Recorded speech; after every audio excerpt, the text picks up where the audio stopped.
Hello there. I had a little bit of a technical difficulty just a few seconds ago, and I'd just like for everybody to say hi, Steve, in the chat to make sure you can see and hear me. Just a little bit of a glitch. Helen Murray says, hello, Steve, so lovely to see you. Obviously, you can see and hear me. So welcome to Elvis, the Ultimate Fan Channel. Who's that good-looking guy on the screen?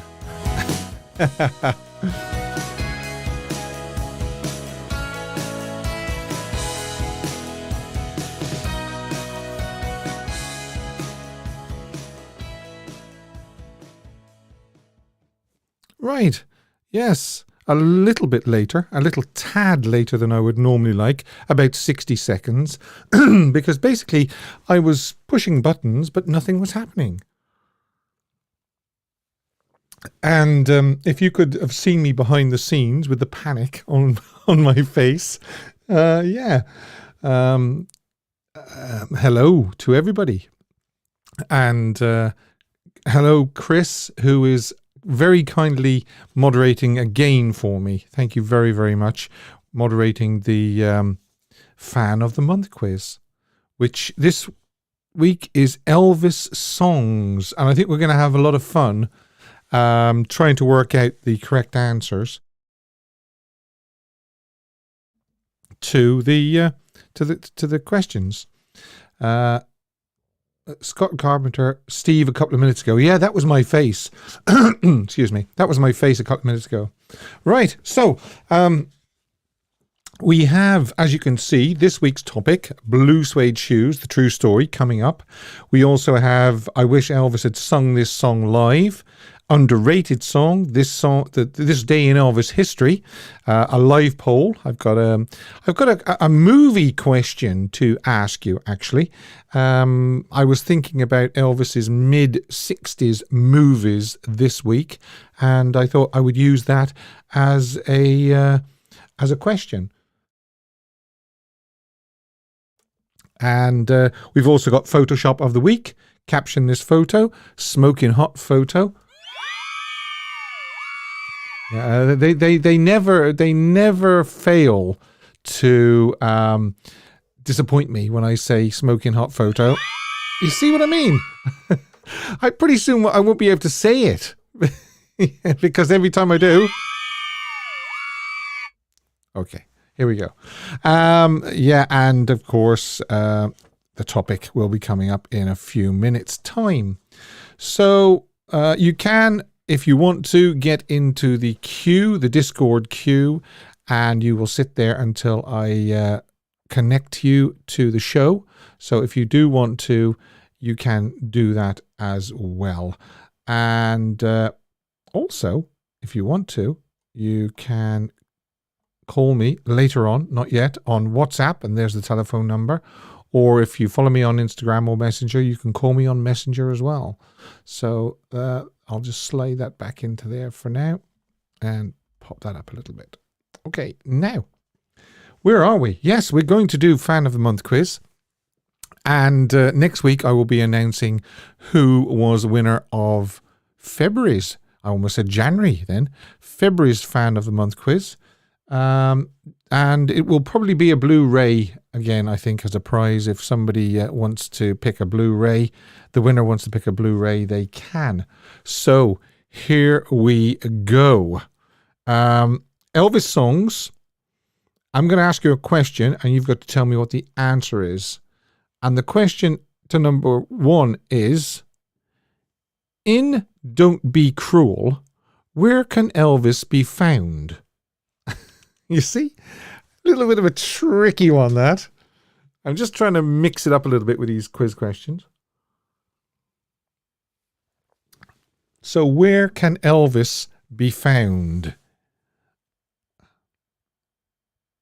Brent. Elvis Nation.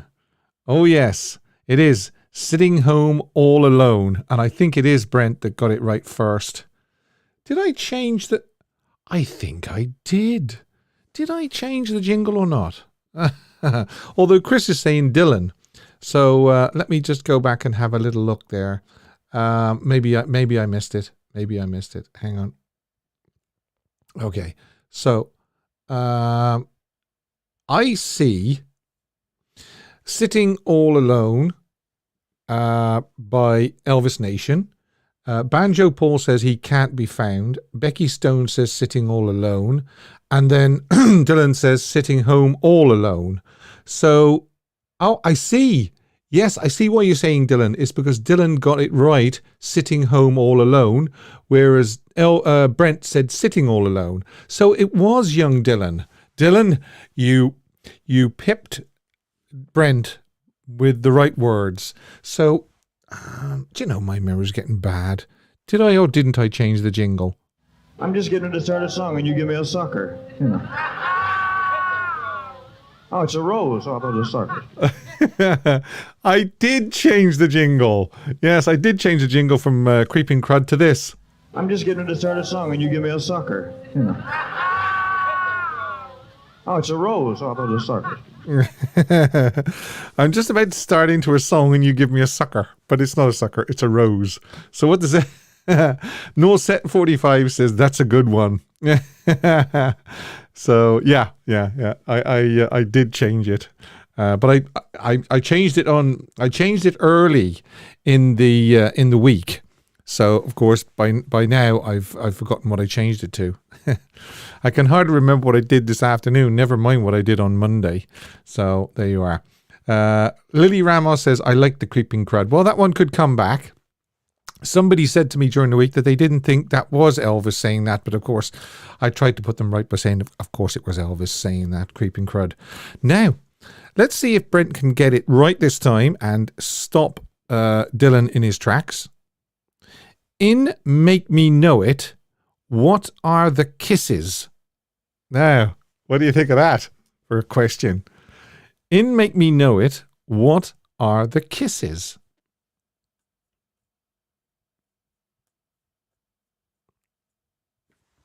Yeah, let me have a look here. Danny says don't know. Swear that I'll be true. Okay, I can see one person actually has got it right. Mark, that they're brand new. And it is, that's right. It is brand new. Yeah, so I'm actually going to give that to Mark. And Chris agrees with me as well. You get a sucker. I'm just getting to start a song and you give me a sucker. You know. Oh, it's a rose. Oh, I thought it was a sucker. Okay. Another one. Another question. Number 3. In Always on My Mind, what did Elvis ask to be told? Oh, now.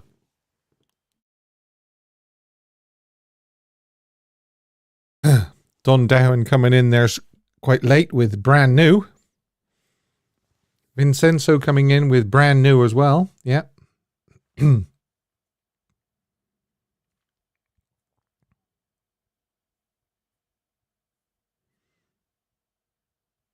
Okay.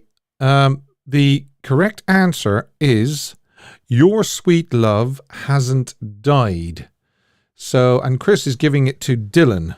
So, if that's okay, let's have a look. Dylan. Okay. That Your Sweet Love Hasn't Died. Yes. Yeah. Dylan, sucker. I'm just getting to start a song and you give me a sucker. You know. Oh, it's a rose. Oh, I thought it was a sucker. Oh, it's a rose. Why would they be giving him a sucker? I take it he means a sucker, he means a lollipop, what we would call a lollipop. Is that correct? Is that what he means by a sucker? Yeah, I think that's what he means. Okay, so this is a line you've got to give me, and it's easy for you. What follows the line, but I have a different point of view? Now you're all singing it. Yeah, Lollipop is a sucker in the US. Thanks, Tracy. Now,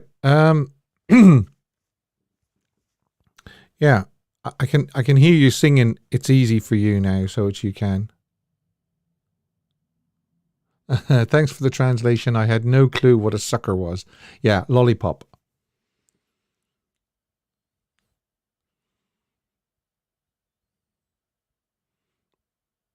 Okay, yeah, there are a few right answers coming in, and I think it might be Norset 45 because it is. Yeah, even though I am shattered. So well done, Norset. Sucker for you. I'm just getting to start a song and you give me a sucker. Oh, it's a rose. Oh, I thought it was a sucker. Okay. Right. Another good one. In 20 Days and 20 Nights, what did he leave his wife with?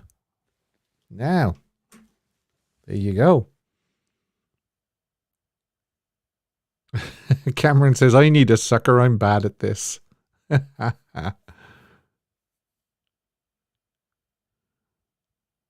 Oh, yeah. There's Brent, there's Dylan. Yeah. That must have been quite an easy one because I'm seeing a lot of unpaid bills here. And that's what he left his wife with, unpaid bills. Okay, and it's that man again. It's Dylan. I'm just getting to start a song and you give me a sucker. Oh, it's a rose. Oh, I thought it was a sucker. Okay. Yes. Dylan's World, you got it, says Brent. And the final question for tonight, and it is, in Bossa Nova Baby, what do Elvis's feet feel like? There you are. What do Elvis's feet feel like in Bossa Nova Baby?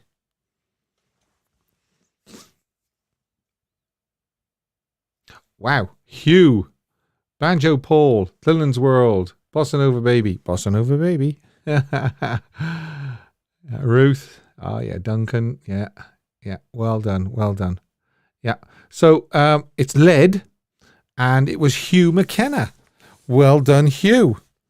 I actually enjoyed those questions. I hope you did as well. It was a little bit of a different twist on them.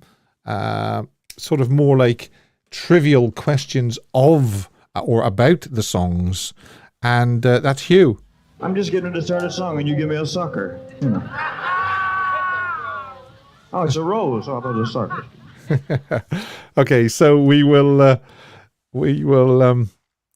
leave the Fan of the Month quiz for this week. That's all 6 questions. I hope you enjoyed that.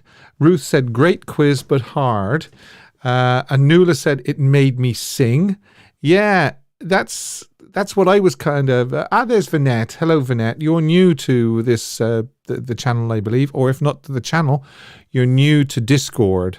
So welcome aboard. Charlie's so annoying in that soundbite. I don't think that's Charlie. I think that sounds like one of the...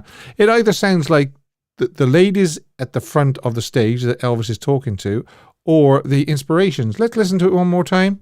I'm just getting to start a song and you give me a sucker. Oh, it's a rose. Oh, I thought it was a sucker. Yeah, I don't think that's Charlie. I think we've done him a misjustice there.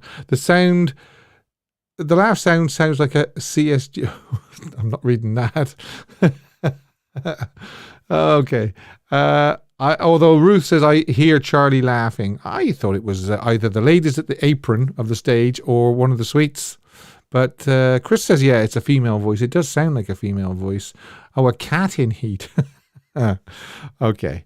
All right. Well, thanks for everybody who took part in that Fan of the Month quiz. As I said earlier, I will actually tell you who won last month's Fan of the Month quiz, and they can pick a Blu-ray.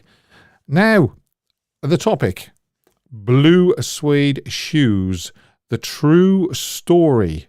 Yes, A lot of people associate Blue Suede Shoes with Elvis, and quite rightly, but this is the true story behind it. And what have I got here? Let me just come up a little bit. Now, here we are. Okay.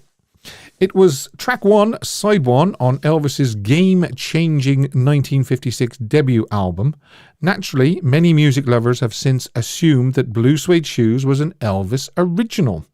Yet the song was the handiwork of a lesser-known rock and roller pioneer and had a complex, oddly comedic genesis. Blue Suede Shoes was written reluctantly by Tennessee's singer-songwriter Carl Perkins. He was initially a country singer, but Perkins' spirited fusions of rock and roll and the wild hillbilly music coming out of his native Appalachians soon earned him the nickname of the King of Rockabilly. Carl signed to Sun Records in 1954, whilst Elvis was still with Sun, and following year played a string of dates in Arkansas with Elvis and Johnny Cash.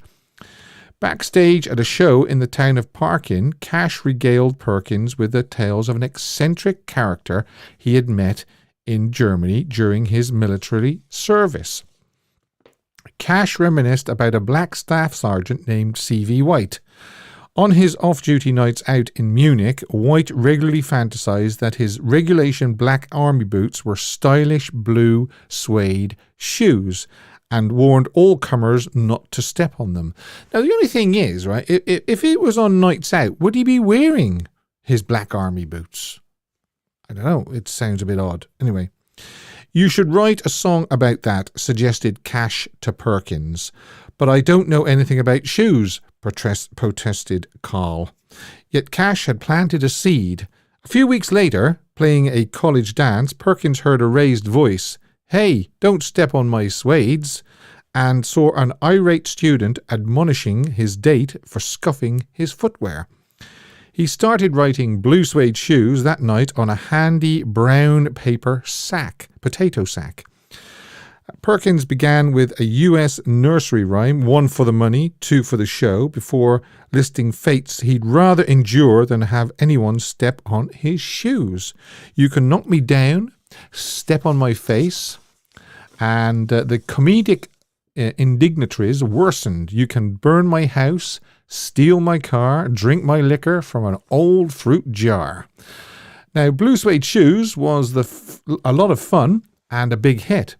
Released on New Year's Day 1956, it charted on both the country and rhythm and blues charts and hit number 2 on the main Billboard pop chart that March. But then tragedy struck Carl Perkins. On his way to perform Blue Suede Shoes on Perry Como's TV show, he was involved in a terrible road accident.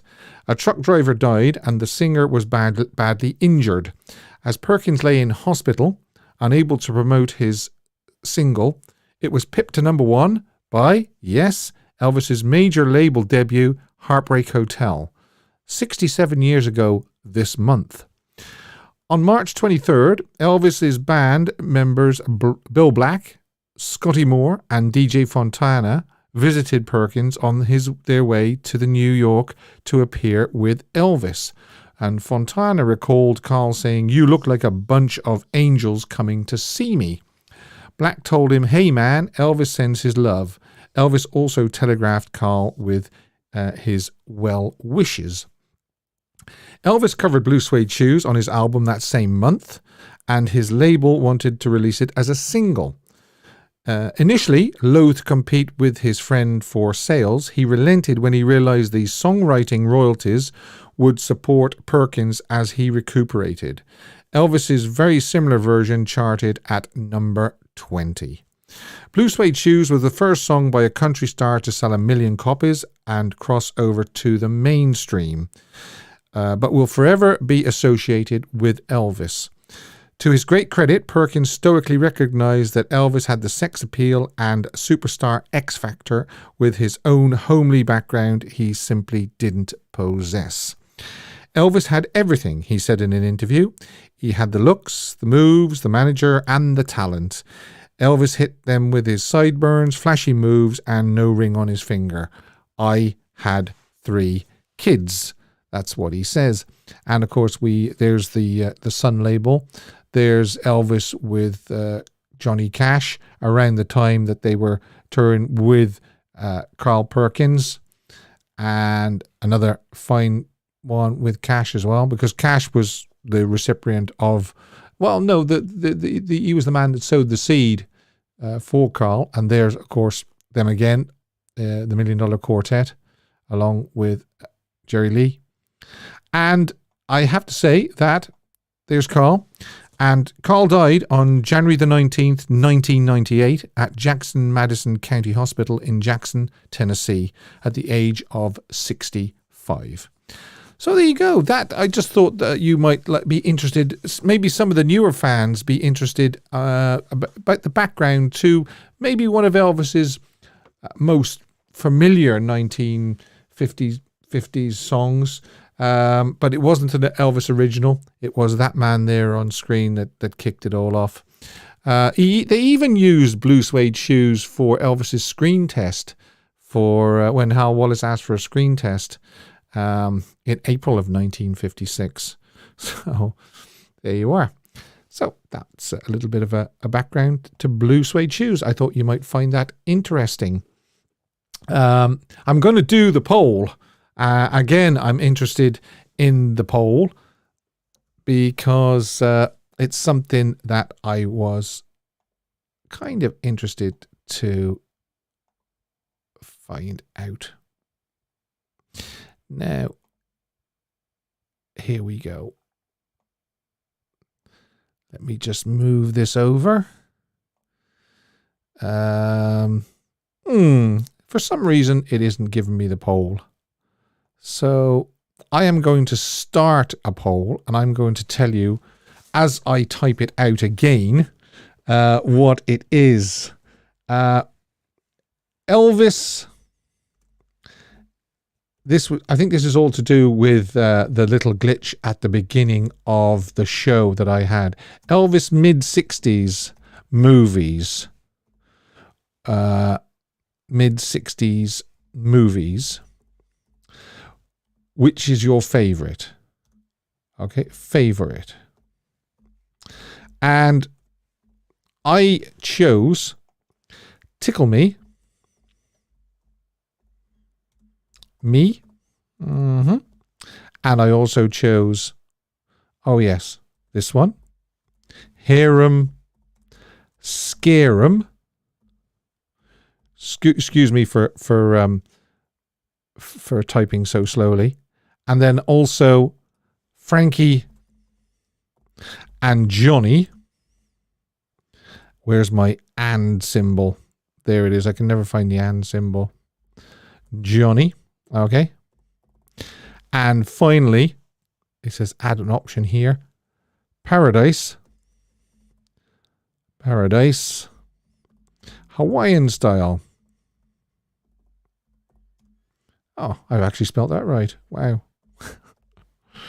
So there you go. That is the question I'm asking. And I'll just put that over there. And you can vote away on that for the rest of the show. The glitch obviously cleared out the poll, so I had to retype it. Elvis's mid-60s movies. Favorite. Tickle Me, Hear 'em, Scare 'em, Frankie and Johnny, Paradise, Hawaiian Style. And I will tell you my favorite out of those 4 mid-60s Elvis movies. Because a lot of people say that he was sort of going through the doldrums, and he was definitely, it was a sort of, well, some people say an all-time low for Elvis movies when those 4 were made, but not necessarily. So, Tickle Me, Hear 'em, Scare 'em, Frankie and Johnny, Paradise Hawaiian Style. Which is your favorite out of those 4 mid-60s movies? Will I take some calls? I think I will. Who will I speak to first? I think I'll say, if I just move this over slightly so that I can actually see what I'm doing, I'll say, hello, Vincenzo.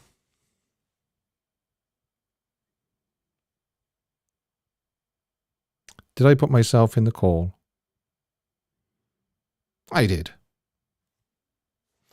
Can you hear me, Vincenzo? Okay, he has actually muted himself for some reason. I'll try Mark. Hi, Mark.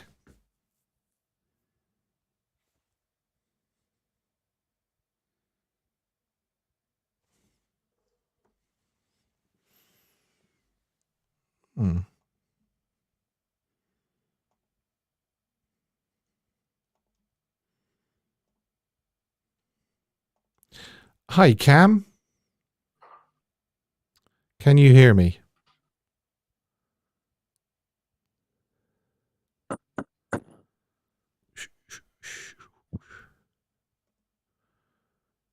Hello. That's funny because I can hear somebody there, but they can't hear me. Cam? Can you? Hi, Steve. Can you hear me? Yes, I can hear you. How are you? Hi, Steve. Yes, hello there. Steve, can you hear me? Yes, I can hear you. Hi, Steve. Yes, we can hear you. Okay. I'll come back to Cam and I will try and say, hi, Mark.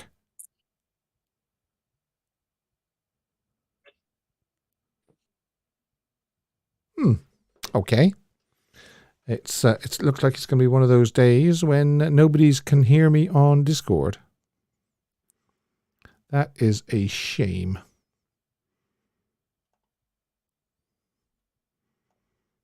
Okay, I will try one more time. Hi, Mark. Hello, Mark.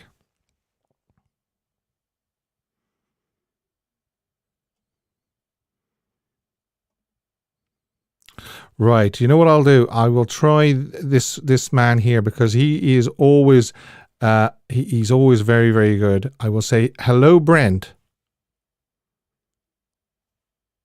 It's a bad day when even Brent can't hear me. Okay. Right. We will actually forget the phone calls this week and we will probably try again next week. Okay, right. So we will move on, and we will move on to Elvis history. Although, if you want, you can call me on WhatsApp or Instagram Messenger. It's strange actually because I could actually hear. I could hear Cam. I don't know whether anybody else could hear Cam actually. Could actually in the live chat, could you tell me, could you hear Cam?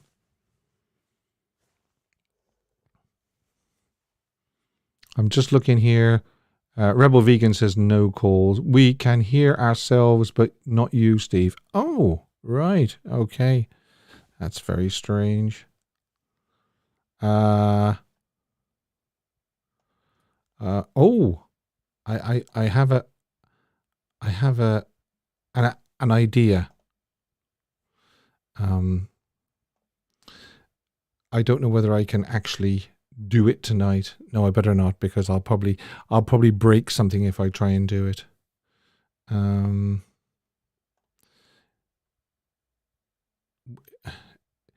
It should tell me how to turn on. Here we are, voice and video.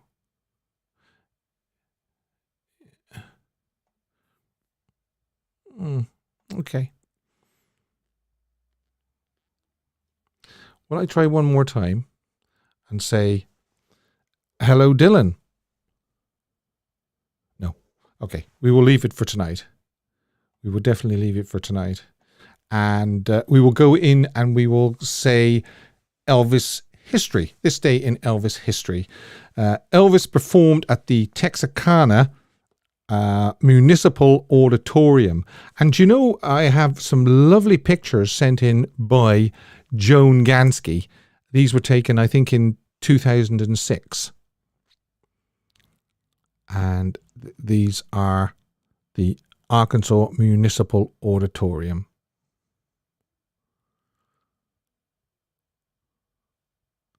Where Elvis appeared in 1955, March the 3rd. That's a view looking out.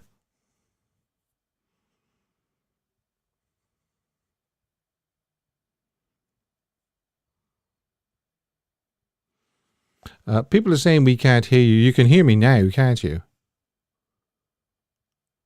You can call through Messenger if you wish, yes.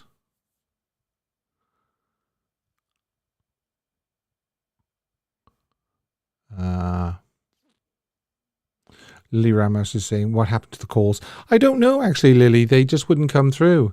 My chat box freezes all the time in the kitchen.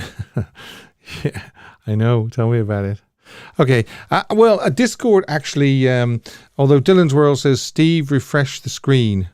Oh, here's a call coming through here now. Hello? Hi? Hi. Danny? Can you hear me? Yeah. Hi, Steve. Well, hello. How are you? I'm good. How are you? Are you coming through? Are you coming through on Messenger? What's up? WhatsApp. Okay, WhatsApp. Yeah. How are Yeah, you? How are you today? Yeah, it's Dylan. It's not. Yeah. How are you, Dylan? Yeah. Sorry, Yeah. I had somebody else's name on the screen as well. I just think Discord is having a little bit of a breakdown today. I know. So Yeah, I'm doing good. what would you like to say? Alright. So I've wrote this down because every time I've tried to tell you, I keep forgetting. Good man. But I've wrote it down and I'm determined to tell you today. Okay. So you know, in London when you went to the exhibition, Yes. there's that black cape on its own. Right. And it's got like the gold and the red and like the silver, I believe. Okay. Well, there's a design for that jumpsuit. It's called the Reuben. Right. And Elvis wore it in 1971. Well, rumoured to have worn it. And there's no photos. I was going to say, have we got photos? No. We've got the sketch, but there's no pictures. Right. Okay. Well, so we've got to try and find pictures for it now, haven't we? Mm-hmm. As I say, I've got the sketch, but there's no pictures of Elvis actually wearing it. You'll have to send me the sketch, and I can show it next week on the show. But yeah, it's called the Reuben. The Reuben suit. Right, the Reuben suit. Okay, very You good. say that it's kind of like a what do you call it? Like a oh God, sorry, my words are getting all mixed up. Don't worry about it. Oh God, oh my God, I wish Brent was there to help me. Yeah, where are you, Brent? Yeah, come on, Brent, help me. The word I'm looking for, I don't know what the word is. Prototype. There we go. Prototype. All right. Yeah. They say that it's the prototype for the black pinwheel. Right. That he wore in November. Yeah. They say that it's the prototype for that. Right. Okay. Which is why Elvis kind of liked it, I guess. Okay. Well, if you find any photographs or anything like that, or actually you say you've got a photograph of the drawing of it. Okay. If you want to send that to me, and we'll show it on next week's show. Yeah, we'll do. Yeah. Alrighty. All right. Yeah. Okay.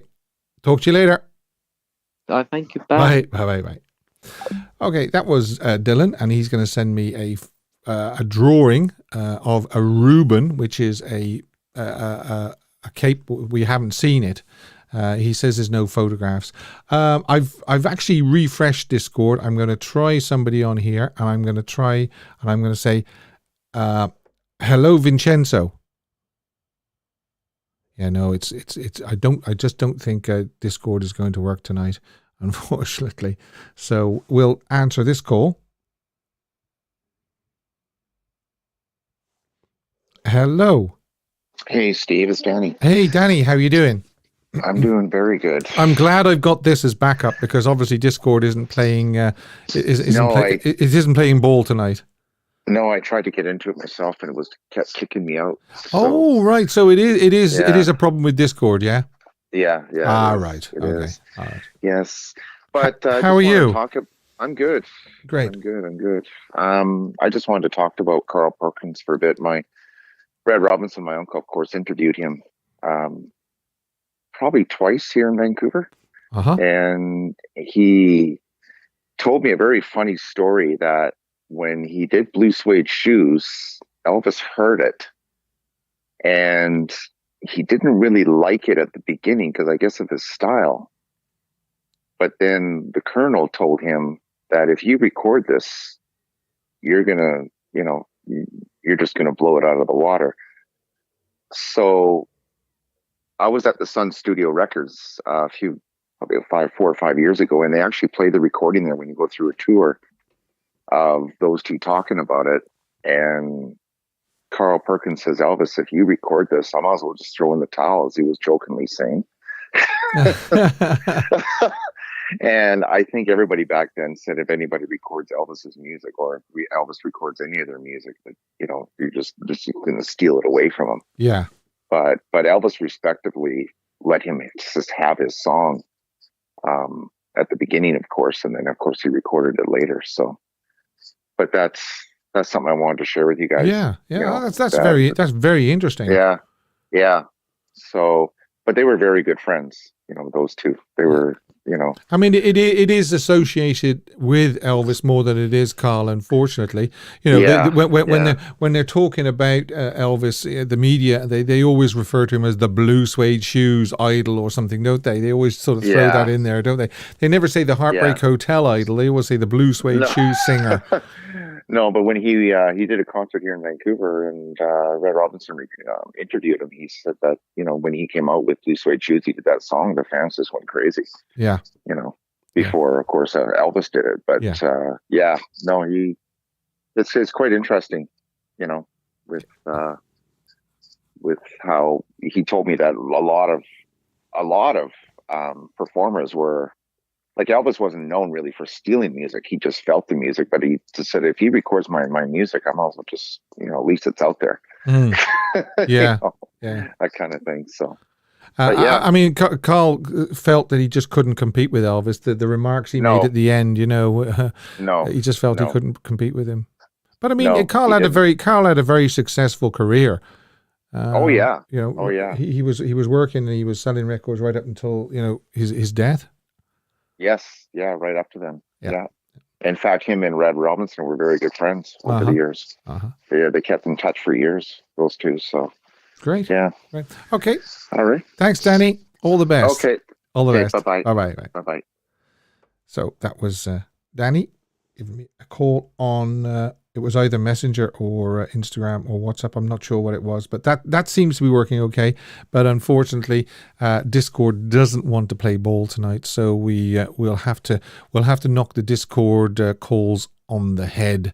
I do remember this a few weeks ago, actually, or well, when I say few weeks ago, it was probably months ago now, the way the time goes so fast. They just wouldn't play ball with me. And it does tend to have a little bit of a breakdown every so often. We have another call. Hi, Mark. Hi, Steve. I finally got you. Yeah, as I was just telling the listeners there, I think Discord is having a little bit of a nervous breakdown today. I think so, yeah. I think it is. Somebody else was saying it kept kicking them out, so it's obviously a Discord issue. Yeah, I could hear a few other voices, but I couldn't hear yours. Yeah. Yeah, not at all. So, good. A good topic tonight. Yeah, it's quite interesting on the. Blue Suede Shoes. Like I say, always associated with Elvis, but the true story was, of course, Carl Perkins. Yeah, Carl Perkins. Yeah, of course. Yeah, it was. Yeah. It's a shame it obviously released it at the same time as he did, and it didn't quite get to number one without Heartbreak Hotel, wasn't it? Yeah. two great songs, and really, when you hear Carl Perkins' version to Elvis's, it's so different, isn't it?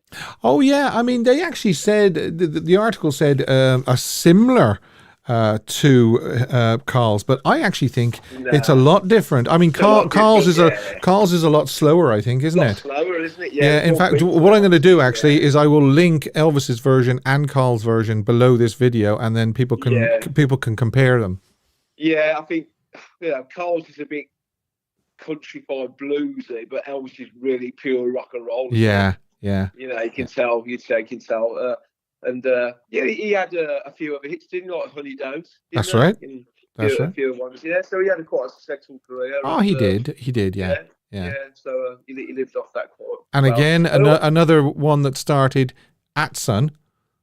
Yeah. You know, we only think that that Elvis was the only popular artist that ever started at Sun, but he wasn't. I mean, Sam launched a lot of singers' careers. Yeah, I've been there 3 times. It's an amazing place. Yeah, it is. It is. You nearly the hairs on the back of your neck stick up when you when you walk in. Yeah. And then when you stand on the cross where Elvis stood on the floor, wow. Yeah. You're in history, aren't you? Yeah. History. Yeah. Yeah, that's it. It's amazing. Yeah. I always thought as well. I don't know for you. Did you like Elvis's version of Blue Suede Shoes in 1960? GR Blues. It was quite like that. Yeah, it wasn't too bad. I definitely like the stand-up version in the '68 comeback special. I thought that was really good. The one for GI Blues, I think he fired it off in just one take. I think for the soundtrack. Unbelievable. Yeah. Again, if you listen to that version to the original like he did, it's a little bit slower, isn't it? Yeah. As well. So it's just a different take on the song, which I thought was quite good at the time. That's right. Right. Yeah. And the poll for me. Oh yeah. Paradise of Wine Style. Paradise of Wine Style. Right. Yeah. Right. Yeah. Any particular reason? Probably the cast. The cast was probably a little bit stronger, I think. Right. Quite a few bits of the cast here. We had the British actress, which I met as well. I forgot the name now. What's her name? The blonde-haired one in it. Oh yeah. Susanna Lee. Susanna Lee is right. Yeah. Yeah, I've met her, and she seems to bounce, I think, quite well. And there's a few other little things in there. What about the songs though? A Dog's Life and Dayton. I like them. Okay, all right, fair enough. Yeah, I like them. Yeah. Alrighty. They seem to fit in the film. Okay, that's the man. Yeah. Okay. Cool. All right. Cheers. Dave. Thanks, Mark. Bye. Bye. Yeah. That line of communication, excuse me, that line of communication is working well. Anyway, so I'm sure Discord will be back working perfectly next week. It just, some Sundays, it just gives up the ghost. 1956, Heartbreak Hotel. Yes, because we're back to this day in Elvis history. Heartbreak Hotel made the national charts at number 68. It moved up the chart quickly, and by the end of the month, it was inside the top 10 at number 9 and on its way to number 1. Although many staff members at RCA Victor believed that the release was a mistake, the Suicide song would rise to number 1 on the US pop charts for 8 weeks and spent 17 weeks at the top of the country chart.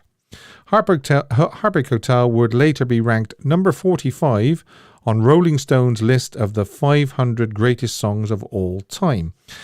Elvis wrote a check for $500 towards the purchase of a house for himself and his parents at Audubon Drive, a well-to-do neighborhood east of downtown Memphis. Later he flew to Shreveport with his cousin Gene Smith, where he performed at the Louisiana Hayride, Shreveport, and performed Baby Let's Play House, Heartbreak Hotel, and Tutti Frutti. 1957, he was working on Loving You. Okay, and we have a backstage in the wardrobe department sort of photograph. 1958, King Creole filming in New Orleans, French Quarter. The film company stayed in New Orleans until March 11th. 1959, yes.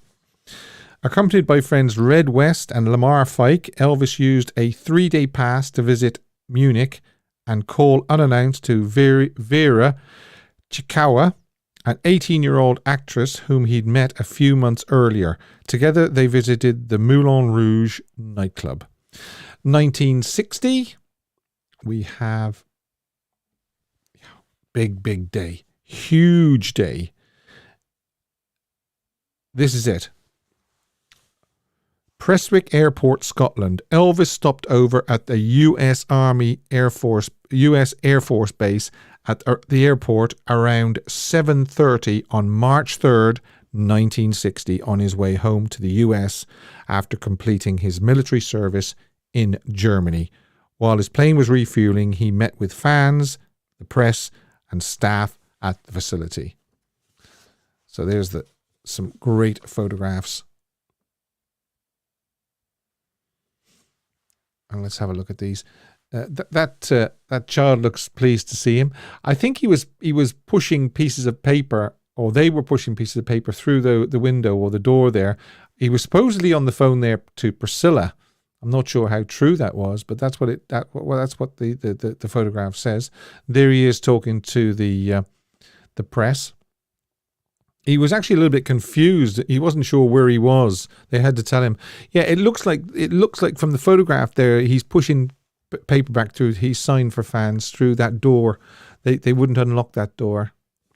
And then Elvis arrived in New Jersey at 7:42 a.m. in the middle of a snowstorm. The Army held another big press conference with a welcoming party that included the Colonel, Nancy Sinatra, and lots of RCA representatives. Elvis spent the next 2 days at Fort Dix going through the routine discharge procedure. And there is Nancy and Elvis. A little bit more about that photograph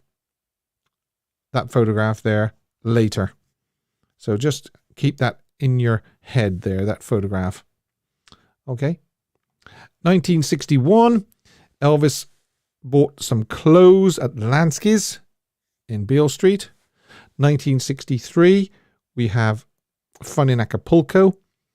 1964, yes, this was the second day of recording at Radio Recorders for Roustabout, and he worked from 12:30 p.m. till midnight, recording 7 more songs. Elvis recorded of I'm a Roustabout, that was written by Otis Blackwell and Winfield Scott, was not used in the movie.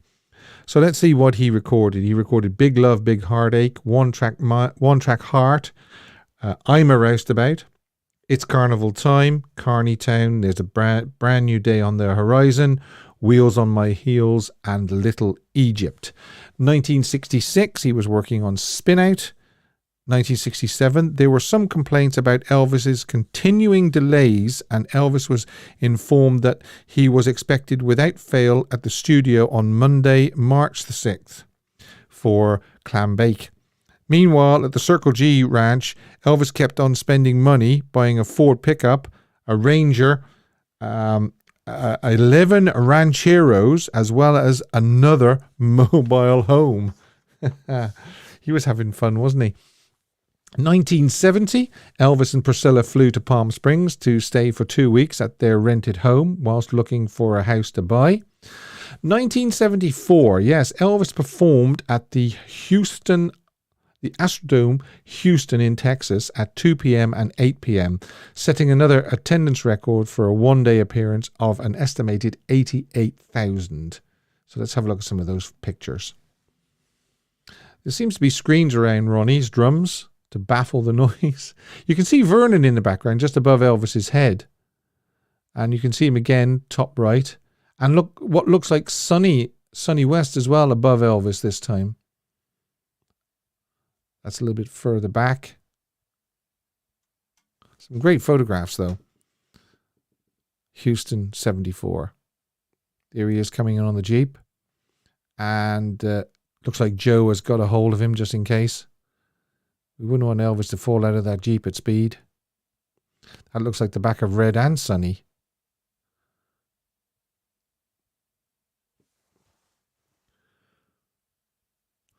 And also, this is quite a funny photograph coming up.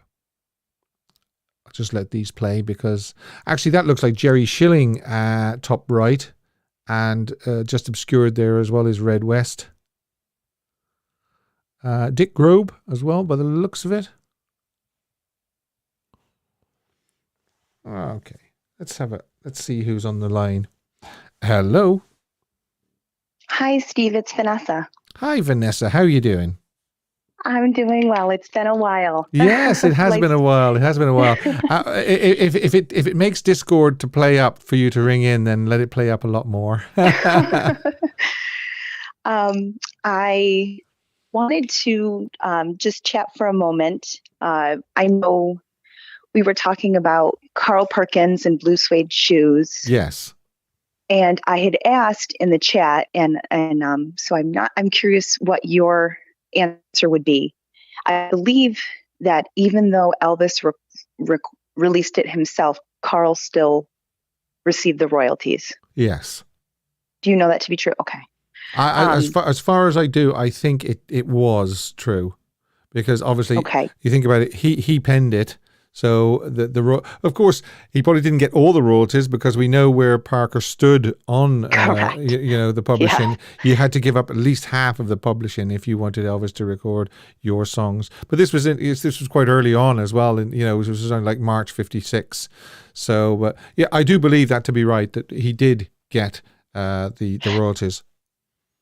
Well, I believe it was Carl's son who did an interview, and they spoke about Carl's home in Memphis. Yeah.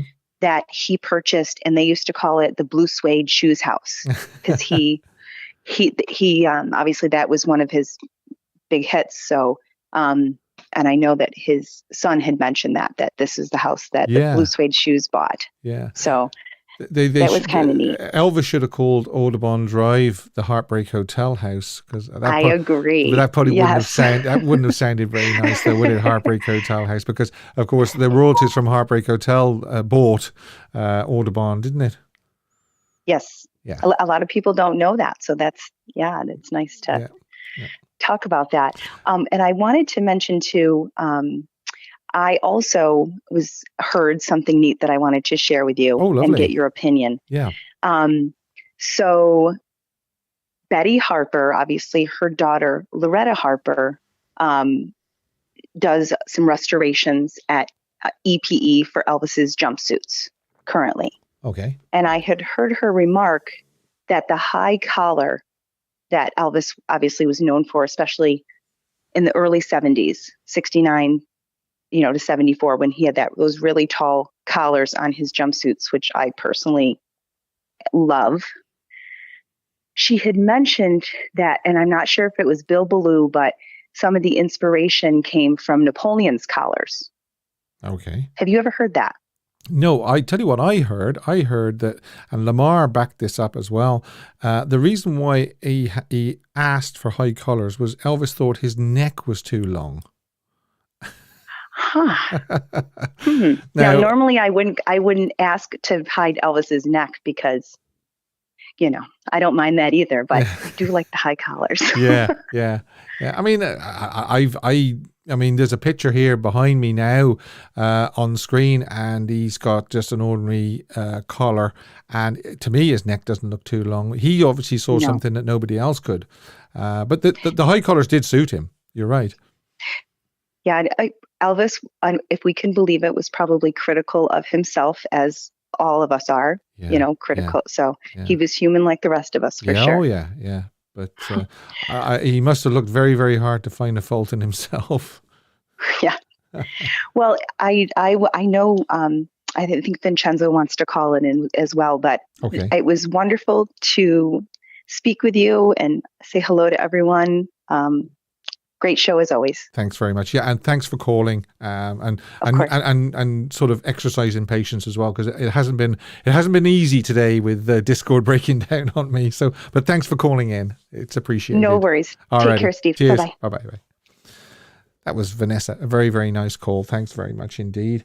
Now, where was I? Oh yes, I wanted to show you. This photograph that I found funny, and it is. Towards the end of the performance of Fever, the Colonel appeared on stage riding a small donkey led by Vernon Presley. And there we see the photographs of Vernon leading the pony with the Colonel sat on it. There we are. So I thought that was quite funny. And that was on this day in 1974. 1975, Elvis flew to California for the recording session, which was originally planned for the fall of 1974, and in preparation for his Vegas opening. This is the sessions that became the Today album. 1977, after his February 1977 tour, Elvis returned to Memphis. Before leaving, he takes care of several business matters, including a loan to Dr. Nick for an additional $55,000 at 7% interest with a repayment schedule of 25 years. Also, at his father's urging, in the early hours of the morning of March 3rd, Elvis finally signed his will, which designates Vernon as executor and trustee, entrusting to him total responsibility for the health, education, comfortable maintenance and welfare of himself, Grandma, Dodger, Lisa Marie, the sole heir. Ginger Alden and Charlie Hodge are witnesses to the will. So that means they couldn't benefit from it because witnesses, as far as I know, I mean, in England and Ireland, it's the same. If you witness a will, you cannot benefit from that will. I don't know if it's the same in the US. Maybe somebody can leave a comment and let me know if that's true. Let's have a look here. Hi, Vincenzo. Hi, Steve. It's me, Vincenzo. How are you? Sorry about Discord this week. I'm doing good. I couldn't hear you on Discord before. Yeah, people have been saying it's playing up. They've been kicked out and everything, and they couldn't stay in. And I think Dylan was saying that every time he went in, it was kicking him out. And I don't know. But anyway, it's one of those things. How are you today? Yeah, I'm doing good. Do you want to tell me about the poll, the mid-60s movies? I picked Frankie and Johnny. Did you? Right. Yeah. Any particular reason why? No, I always liked that movie. Yeah. Okay. All right. And what about Carl Perkins and the Blue Suede Shoes? Actually, I liked Elvis's version better. Yeah, well, I mean, Elvis is always going to be associated with it, but I just wanted to tell people the true story behind it, and especially for new fans and people that might not have known that story. So it just, I knew that story about the paper bag sack. Yes, yeah. But did you know about him hearing somebody saying, "Hey, step off my suedes" and all that as well? And it was Johnny Cash. Yeah, I heard that too. It was Johnny Cash that planted the seed. Yeah. Yeah. Very, very interesting. All right, Vincenzo. Okay, it was nice talking to you, Steve. Yeah, nice talking to you. Bye. Yep. Yeah, so that's this day in Elvis history. What have we got? We have got time to remind you Elvis mid-60s movies, which is the favorite out of this one?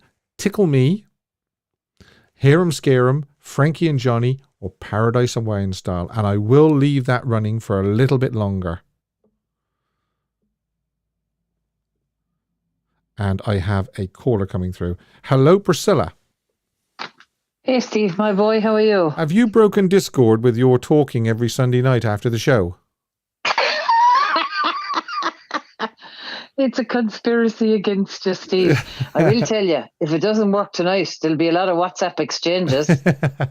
I'm sure it will. It tends to fix itself after an hour or two. But, I don't know. People were saying, Danny was saying, I think he said it's just not working properly tonight. So never mind. Well, I suppose, doesn't it show how wonderful technology is and how quickly we become so reliant on it? Yeah. That when it stops, we all look at each other going, what will we do now? Well, I've got this backup, you see, of WhatsApp, Instagram, and Messenger. So, if Discord wants to have a nervous breakdown, I can still talk to you. You're like the ever-ready battery. There's always a backup plan. So, what do you want to say? Do you know something struck me earlier on when we were talking about Carl and Blue Suede Shoes and how he passed in 98? Okay. And he was only 65. Yeah, actually he was only 65. You're right, yeah. No, 1998, yeah. Yeah. And I just think to myself, oh my God, I mean, that's so young for him to pass. And then it made me realise that Elvis was 42. Oh, I mean, Elvis was a very young man. We forget that. He was a very young man when he died. Because his catalogue that he has left us, his legacy and all that exists, the thought struck me tonight and I went, oh my God. Because I thought Carl Perkins must have been 80 when he died. And he died in 98 and he was only 65. And the cold realisation that that's young, you know, the older I get, the younger that's getting. Yeah. And then to just the whole enormity of how young Elvis was when he left us. And yet, here we are, still talking about very much with us. But you know something, it still sort of begs the question, doesn't it? What more we would have had from Elvis if he'd lived to be like 70 or 80, what we would have had from him. Oh, Steve, like you have to stop your brain doing that, don't you? Because you either go into the wonderful, awesome moments that could be, and then you're quickly dragged back down to what it isn't. Yeah. I just know that when you talked about that tonight, I just went, oh my God. I just thought it was such a realization. And it's not that I don't already know it, but the enormity of it hit me. Now, that just, I suppose, I think, and as I said just a few moments ago, the fact that Elvis is so present in all our lives, still, I sometimes forget that he's not, he's not here, or how long ago it was, or, and, finding this community certainly allows us to do that. Listen, I wanted to ask you, have you heard anything more about the hologram show? Because I've registered, I've registered my interest, and now it's just gone dead. Not a peep. Nothing. Yeah. Because I actually Googled it the other day and I went, what's happening with that? Yeah. No, not a peep. I mean, I know it's still, I mean, it's only March and it's supposed to be November, but you'd still want something to happen in the next few weeks, wouldn't you? Well, you imagine if they're going to push it like they did when they announced that it was happening, and that was November, wasn't it? Yeah, it was about that time. You imagine if they're going to push it that far in advance, that they'd continue to try and keep that momentum up. It makes good PR sense that they would. Little tidbits or, keep it, but it has just gone radio silent. Completely silent. I'm getting worried now that it's not going to go ahead. Stop now, Steve. Okay. Who let negative Steve in the building? I know, come on now. I know. Of course it's going to happen. I tell you, it has to happen. Well, let's change the subject. This mid-60s movie's favourite. Which one would you pick? No, Steve. I nearly typed in the chat. How am I going to pick my favourite child? See, I know that the movies get a bad publicity. I grew up watching those movies. Mm-hmm. Do you know, every last one of them. And come here till I tell you, if you get over an hour of Elvis on your screen, it ain't bad, and I don't care what he's doing. Yeah. I'm happy to watch him. They're, they're feel good, happy. No, okay. If we're looking for musical mastering, then it's not all of them. But there is an element of it. And the fact that that catalogue of movies exists, I think it has added to Elvis's longevity, because you and I both know they were replayed in the 80s and replayed in the 90s. And we were still watching them. So I think they have benefits. I like all of them. The one that maybe hear him, scare him, it's just that orange Oompa colour that puts me off. Other than that, I can still watch it. Yeah, well, I mean, I was quite surprised that Mark picked Paradise Wine Style, because, I mean, obviously it doesn't have anything to do with the songs, because, I mean, we had Dating and we had A Dog's Life, which, aren't classics, are they? If, no matter what you say. Well, no, but I also think that boy could have sang the phone book. Yeah. And I'd happily sit there and listen But then again, Paradise of Wine Style has got Queenie Wahini's Papaya as well. So that's 3 songs. It has. So it has. And the other thing is, I think what Paradise Hawaiian style has is, I suppose for me, I read more into it. It was where Elvis was happy. He liked being in Hawaii. There's a huge element of Hawaii around him. Yeah. I also think that it's the kind of movie that you could just watch. Yeah, well, I mean, you don't have to invest in it. It had the sceneries as well, didn't it? You know. Yeah. I think you don't have to invest in it. You can just visually enjoy it. In a way, I think they were trying to redo Blue Hawaii. Well, you see, now, are we surprised that that's the case, Steve? Yeah. His movies had become formulaic. Yeah. And so when they were in any way doubting, they just rehashed, and they're doing it these days. They're remaking movies. They're doing prequels and everything. Oh yeah. If they get something that's money making, they just go ahead and attempt to rehash it. It's very difficult to keep coming up with other things. That's I think that if they're worried, they go back to a tried and tested format. Yeah, yeah. And Hawaii is, a happy place for a lot of people if they'd ever get the opportunity to be there. Oh, I'd love to go there. It'd take me about 3 years to get there, though. I'm that far away. I know, Steve. It really is the other side of the world, isn't it? Oh, it is. It is for me, yeah. It is. I mean, even if you're living in the States, it's still a long journey. You can imagine what it'd be for me and you. Stop. And aside from the fact that if we did, it's a very expensive place to be in, Steve. Mm-hmm. Yeah. Hawaii is not cheap to be there. Even if you could manage to get there, it's still extortionate while there. Well, I'm just gonna keep doing the lottery. That's one of the first places I'll go if I win. All right. Well, I'll never win the lottery. I'll never win the lottery, Steve, because I don't do it. Fair enough. You're wise. You're very wise. My husband might, and then it'll be all mine anyway. Exactly. All right, Priscilla. Thanks a lot. Cheers, Steve. Cheers. All the best. Bye-bye. Yes, keep doing the lottery. And I might get to Hawaii. Right. Okay. So I was reminding you about the poll, wasn't I? And we're going to do... What are we going to do? We're going to do... Well, I'm going to remind you, actually, that I am... as always, still looking for suggestions for underrated songs, photoshops, smoking hot photos, songs you wished Elvis had sung live, funny caption photos, suggest a topic for discussion. You can email them to Elvis the Ultimate Fan Channel at gmail.com. Although the smoking hot photos, I can delve into the Elvis photo of the day on Discord, and I can steal from there because there's a lot of smoking hot photos posted on that every day. I have another caller here. Let's see who this is. Hello. Hi, how are you? Hello. Yes, hello there. Hi. This is Cindy from the United States. How are you? Did you say Cindy? Yes, sir. Elvis sang a song about you, Cindy. He did.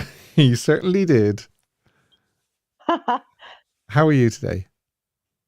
I'm well, thank you. And I'm so happy that I caught the live broadcast. I've missed it several times and was disappointed. So I'm very glad to be able to tune in. Well, do you know, we're very, very glad that you called in and to hear your voice. What would you like to say? Well, first of all, love the channel. I enjoy it. Thank you. Thank you. And I enjoy the other callers and people that call in with comments. Yes. And just very interesting. I just recently watched the Priscilla movie. Okay. And I think they did a good job. And what the previous caller was talking about, taking some liberties with remakes and things like that. It helps, I think, to draw in some younger people, some people perhaps that weren't familiar with Elvis and with his legacy. And unfortunately, since Lisa Marie, she was more or less in my age group, my peer. And since we've lost her, and she has her family, her daughter, and I believe her granddaughters, I'm really hoping that they're able to carry on the legacy, because there are so many wonderful things to go back and read about, listen to his music, watch his movies. And there is there is a comfort to them. There is a wholesomeness. I watch a lot of older movies and music and things that some of the new stuff I'm just not really in tune with. Okay. So when I do watch the Elvis movies, or I listen to we have a satellite system here in the States called Sirius XM, and there's an Elvis channel. Yes. And, I like to listen to his music. There is something very nostalgic, very comforting. There's things that I learn about. And I'm just hoping that the legacy is able to continue and to grow. And did you say at the beginning of the call that you saw the Priscilla movie? Yes, sir. Did you like it? I did. How did you how did you think it made Elvis look? Put it that way. Well, I think it did bring some truisms about who he was. His personality, some insight into some things. No one's perfect. We all have our peccadillos. We all have our shortcomings. And yes. Elvis had them as well as Priscilla. Yeah. So I believe to highlight a little bit of that doesn't hurt. Because again, it keeps it real. Okay. Even though the movie was not a documentary, but it certainly was what I would categorize as a docudrama. Yeah. Yeah. Did you see the Baz Luhrmann Elvis movie? I did, and I enjoyed it. I think that he as well. did a wonderful job. Yeah. Wonderful. And I was so glad that he was recognized while Lisa Marie was still alive. Yeah. So bravo. Well done. Yeah. Yes. Yeah. Good job. Good job. Great. Well, thank you very, very much. I mean, a lot of people were a little bit upset about how the Priscilla movie portrayed Elvis.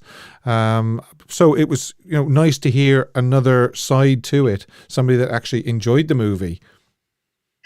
I did, because I will tell you why. Like I said, it was a little more on the light docudrama side, and there are many documentaries that you can see now on the internet, on YouTube, many channels and things that I've watched about Elvis. Mm-hmm. And again, he's not a deity. He is a human being that had a wonderful legacy. He was a wonderful definitely. entertainer. Yeah. So there's all kinds of information out there about Elvis that, he was a great person and a wonderful man. But again, he had his shortcomings, like we all do. We all do, of course. None of us are perfect. I don't think they were unfair. Okay. Let's put it that way. Listen, can I ask you about this poll? Elvis mid-60s movies. Can you pick a favorite out of those four? Ooh. Tickle Me, Harem, Scarum, Frankie and Johnny, and Paradise Hawaiian Style. Oh, have to go with Paradise Hawaiian Style. Right. I remember as a young kid, because I'm not quite 60 yet, I remember when he had his concert that was broadcast via satellite from Hawaii. And I remember how enamored I was that just this was coming from Hawaii and it was being broadcast on television. So, so Hawaii has a special meaning to me. Very good. Very good. Yeah, you probably heard me talking to Priscilla a minute ago there saying I would like to travel to Hawaii if I ever win the lottery, because I know Elvis loved it and it looks beautiful. Yes, sir. It's funny you say that. My father had a couple of friends when he was served in the military that lived there, and I begged my father. I said, Dad, please, let's go to Hawaii. But unfortunately, my father was a smoker, and he just couldn't take being on a plane for many hours without, having a cigarette. So I missed that opportunity. But yes, I've always wanted to go as well.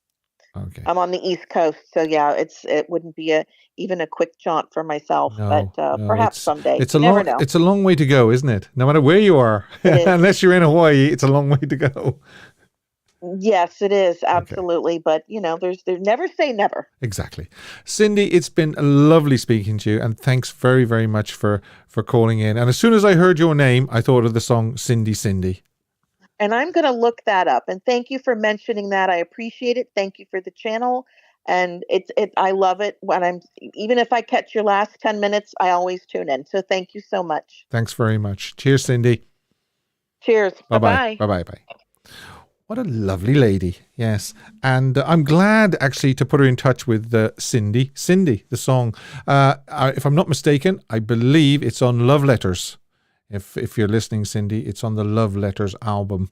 Now, where did I get to? I was saying about ideas, wasn't I? If you would be so kind, bottom right-hand corner or below this video, there is a subscribe button. If you can push the subscribe button and click the bell and turn it black for all notifications, and of course switch your notifications on in the app on your phone, and you will get notified when I go live. Right, let's have another caller here. Hello. Hey, Steve. Hi, Cameron. How are you? Good, and you? Yeah. Seems like we're resorting to WhatsApp tonight. Yeah, unfortunately, Discord is just not being very friendly tonight. Not your friend tonight, I see. No, we seem to be okay, a couple of us in the group on Discord, so we kind of figured it might be on your end. All right. But nonetheless, still, I thought I might place the call because a lot of the guys might wonder what's happened to me if I don't put in my weekly call. And, yes, exactly. Say howdy to everyone. What would you like to say? No, in terms of the poll, you forgot to add my favorite movie in there, and that would be Go Happy. Ah, yeah, I did toy with the idea of not mentioning Tickle Me and putting Girl Happy in there, but I put Tickle Me in there because of Jocelyn Lane. Everybody knows how I feel about Jocelyn Lane, you see. Yeah, but I kind of agree with Priscilla as well on that. It's like, how do we pick a favorite out of the 33 that he made? I know. I never make my polls easy, do I? Never. No. So are you telling me you can't pick one out of those four? Yes, I didn't. I chose Paradise Hawaiian Style. Oh, right. Yeah, that's a popular one tonight. A lot of people have said Paradise Hawaiian Style. I'll be interested to see the result when I close it off. Yeah, no, I chose the better one of the four for me, I think, okay. And that's right. Paradise Hawaiian Style. Great. Okay. Did you want to say anything about Blue Suede Shoes? Yeah, my personal opinion. Well, yeah, I suppose they're very different from each other. We're having a little bit of difficulty with Cameron's line, I hear. In fact, I think it's actually dropped, unfortunately. Okay, we will move on. And I asked you to subscribe. I will remind you, even though Discord hasn't been very nice to me today, to join our Discord server. We have a Elvis pick of the day, as you can see, where people post and people vote on it by clicking the heart, and the picture that gets the most hearts is the winner. And then there's an overall monthly winner, and also Elvis fan chat as well, where you can go in and you can talk all about Elvis to your heart's content 24 hours a day. And there's also an off-topic thread as well, in case you just want to talk to Elvis fans about something that isn't Elvis. So, and there is a link below this video for the Discord server. Now, Photoshop. Yeah, do you remember how I said keep an eye on that photograph on this day in Elvis history, March the 3rd? Well, some enterprising person has put Dolly Parton in place of Nancy Sinatra. So there you are. So if you ever see that photograph of Elvis with Dolly Parton, it's obviously Photoshop. So there you are. Let's take another call, if I can, and say, okay.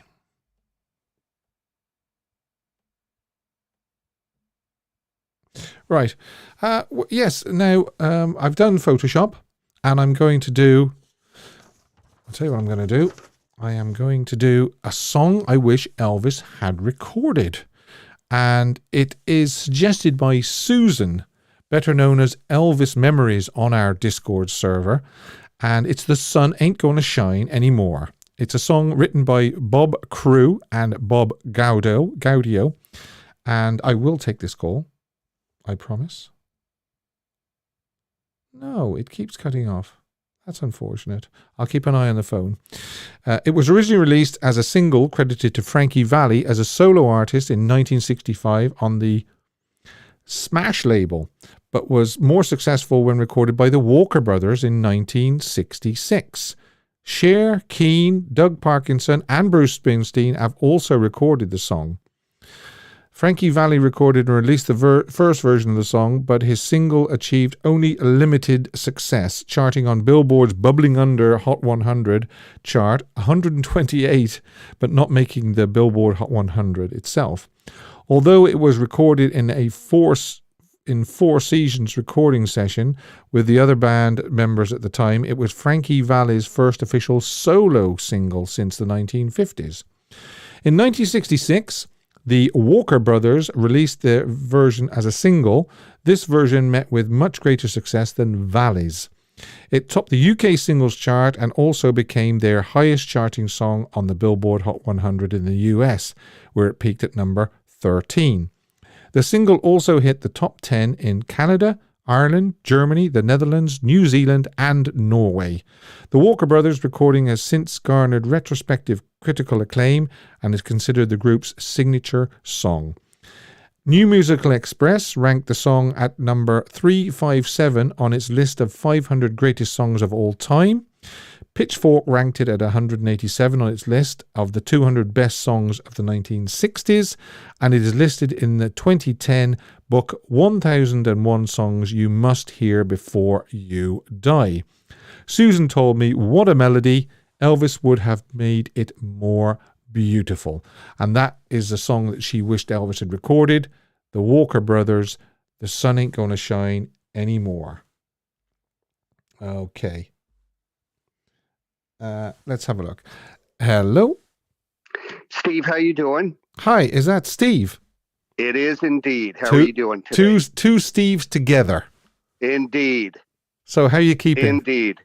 Doing well. No complaints. What would you like to Rose say? and I will be at Graceland next Saturday, and we want to know if we can pick you anything up. You're going to Graceland next Saturday, yeah? We are. We're leaving Thursday. We'll stop in Nashville. And then Saturday and Sunday at Graceland, and then on to Texas. Oh, have a great time. Driving. Have a great time. You're so kind. I see you're looking for. And is this your first visit? No, it'll be about the 5th. Oh, first time was in 1980. I would have been 12. Right. And just in the last few years, we went a few other times. So. So if you've been going since 1980, you've seen some huge changes then. Oh gosh, yeah, across the road, all over Memphis, the area.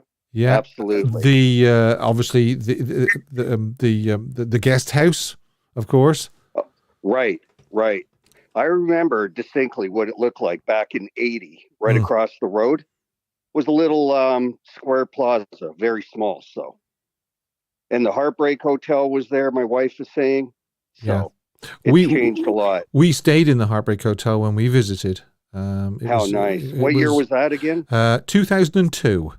Okay. Yeah, long time. You'd absolutely love the museum across the way now. And are you staying in the guest house? Yeah, we'll stay at the guest house. It's right. The safest place. Since we are doing a road trip, we'll stay there. I'd love for you to send a few photographs in, and we can show them on the show in a week or two. What? I promise, and we will sign the wall for you. Oh. And we'll say Steve Francis. It'll probably be in white liquid paper or something similar. We'll see. Yeah. Oh, that's very kind of you. Thanks very much. No, you can consider that done. Movie-wise, I'm going to say Blue Hawaii and then Paradise Hawaiian Style. Okay. All right. So Tickle Me, Hear 'em, Scare 'em, Frankie and Johnny, Paradise Hawaiian Style, and you're going for Paradise Hawaiian Style, yeah? I would say so. Again, you would absolutely love Hawaii. If ever I were to see you there, I could show you the exact spots where Blue Hawaii was filmed. Yeah. I mean, within 3 feet of where he was standing. Wow. And on Kauai, the last 20 minutes of Blue Hawaii, you would fall over. I should send you photos of our last trip. You'll get a kick out of them. Oh, please do. Yeah. I'll send you where Elvis was standing and what it looks like as of 4 years ago on our last trip there. Brilliant. It's quite remarkable. Steve, I really look forward to seeing those. I really do. And I really look forward to hearing about Graceland as well. You're so kind. Maybe I'll give you a shout when we get back. So okay. Give you a good report. All right. Thanks, Steve. Good, Steve. Another great show. Yeah, have a safe trip. Soon. Have a safe trip. Thank you so much. Cheers. Bye-bye. Bye now. Bye-bye. Oh, what a great call. What a lovely fella. He's gonna sign the wall for me. What do you think of that? I'm really, really chuffed about that, and I'm looking forward to seeing the photographs of his vacation. And he's staying in the guest house as well. So yeah, that was The Sun Ain't Gonna Shine Anymore. I will put a link to that. We were just talking about that, weren't we? The Walker Brothers, Sun Ain't Gonna Shine Anymore. Susan, she wished that Elvis had recorded that song. Let's do caption this photo, because I posted this during the week, and I think Dylan provided that photograph, and somebody said, Parker owes the casino how much? Are you crazy, Charlie? You want me to sing my ding-a-ling? I am signed to play the Hilton for another 5 years? Really? We will love you forever. Signed 1 billion Elvis fans. That's a nice one. But the one that got the most...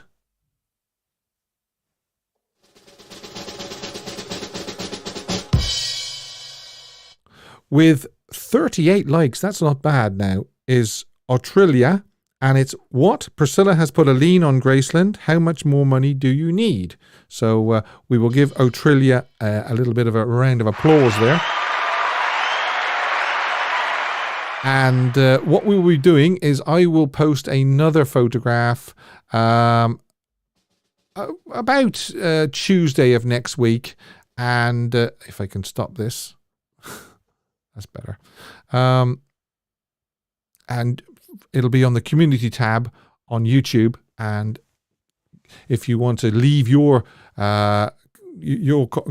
comment or your caption, and then if you want to read the other ones and give your favorite one a thumbs up, and the one that has the most thumbs up, like Autrilia's, will get a mention on the live stream next Sunday.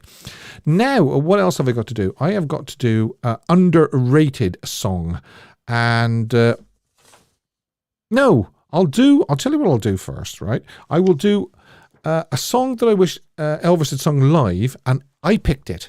And it's this one. It's Fool. It's a 1973 song by Elvis, recorded March 28th, 29th, 1972 at RCA Studio C, Hollywood, California, between 7 p.m. and 4 a.m. in just 2 takes. Yes, 2 takes. That's all it was. And take 2 being the used for release after overdubs of strings and brass were added on May the 8th. Take 1 contains some explicit lyrics, so that's why that one wasn't used. It was adapted by songwriter Carl Sigman from a composition by James Last titled No Words. It was released as a single with the flip side track Steamroller Blues, and then on the 1973 album Elvis as its opening track. What have I got here? I've got There It Is, the album Elvis, Fool. On Billboard's Hot 100, the single charted as Steamroller Blues, Fool, peaking at number 17 on the week of June 2nd, 1973. Fool also charted on the Billboard Easy Listening chart, spending there 16 weeks in total and peaking at number 12 on the same week on June 2nd. In the UK, the single Fool spent 10 weeks in the UK singles chart, peaking at number 15 on the week of August 11th, 1973.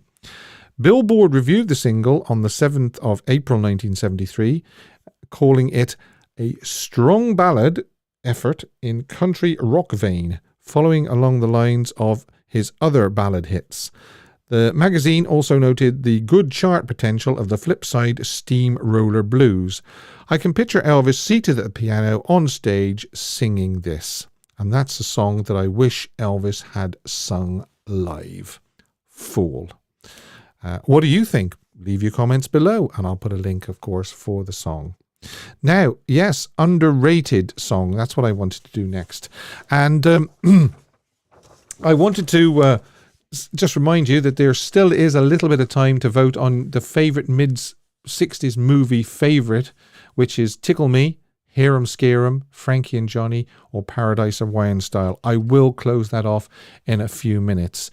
Now, this underrated song was supplied a couple of weeks ago, actually, and I've only just got round to it, by Kirsty Garland. Could I Fall in Love? Written by Randy Starr, recorded for the movie Double Trouble. And here's some info about the session. He recorded, it was on June the 28th, 1966 at RCA Studio B. He just after recording City by Night, he recorded Could I Fall in Love? There Is So Much World to See, and Long-Legged Girl. Now, he then, what he did was 2 days later, on June the 30th, he recorded a harmony vocal to go along with the master, which was take 6. Okay, Could I Fall in Love? And here is a few photographs. Of course, you saw that Guy Lambert, Could I Fall in Love? Because he was supposed to be a singer called Guy Lambert in Double Trouble.